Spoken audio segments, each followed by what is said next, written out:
আমাকে এই মণি পাহারা দিতে বসিয়েছিস আর গুহায় লোকেদের প্রবেশ নিষেধ করেছিস। আমার খিদে পেটে আগুন জ্বলছে। তুই কি আমায় কোনো খাদ্য ভেট দিয়েছিস এখনো পর্যন্ত?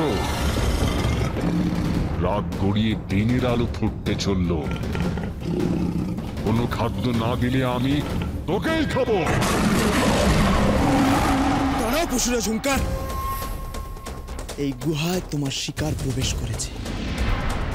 এক্ষুনি আমি তোমার ভেট এনে দিচ্ছি। কে সে?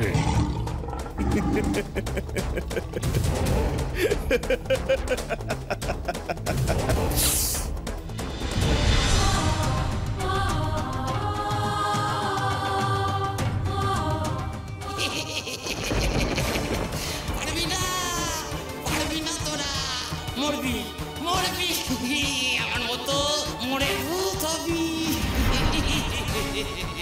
ওরে বাবারে কিরণ, ওই দেখ ভূত ভূত। তো সেই জাদুকরের ভূত, একেও মেরে ফেলেছে সিংহ।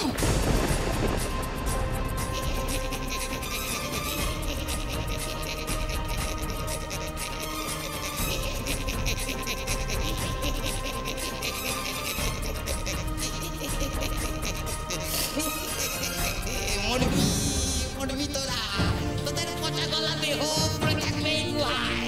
তোদের হাড় মাঝে পচন ধরবে, কঙ্কাল কঙ্কাল হয়ে মরবি তোরা। ভয় পেলে কিরণমালা? যত এগোবে তত এমন আরো ভয় তোমাদের জন্য ওত পেতে আছে। এই যে চারপাশে ছড়ানো ছিটানো কঙ্কাল দেখছো, এই সব মানুষেরা এখানে এসেছে কিছু না কিছু পাওয়ার লোভে, এই গুহার ধন লুট করবে বলে। কত রাজা মহারাজা রাজপুত্র এসেছিল, সবাই মরেছে হুঙ্কারের হাতে, কেউ রেহাই পায়নি। তাদের অতৃপ্ত আত্মারা গুহার আনাচে কানাচে ঘুরে বেড়াচ্ছে। হুঙ্কারের কাছে পৌঁছানো সহজ হবে না কিরণমালা, অনেক বিপদ ছড়িয়ে ছিটিয়ে আছে। এখনো সময় আছে, যদি চাও আমি তোমাকে এই মুহূর্তে এই গুহার বাইরে নিয়ে যেতে পারি। না, গুহার বাইরে নয়, আমাকে হুঙ্কারের কাছে নিয়ে চলো। যা বলছো ভেবে বলছো তো কিরণমালা? হ্যাঁ জাদু চাচি, আমাকে আগে সুনীত মণি উদ্ধার করতেই হবে, কুমারের প্রাণ বাঁচাতেই হবে। তার জন্য গুহার বাইরে নয়, আমাকে পশুরাজ হুঙ্কারের কাছে নিয়ে চলো। যথা আজ্ঞা কিরণমালা।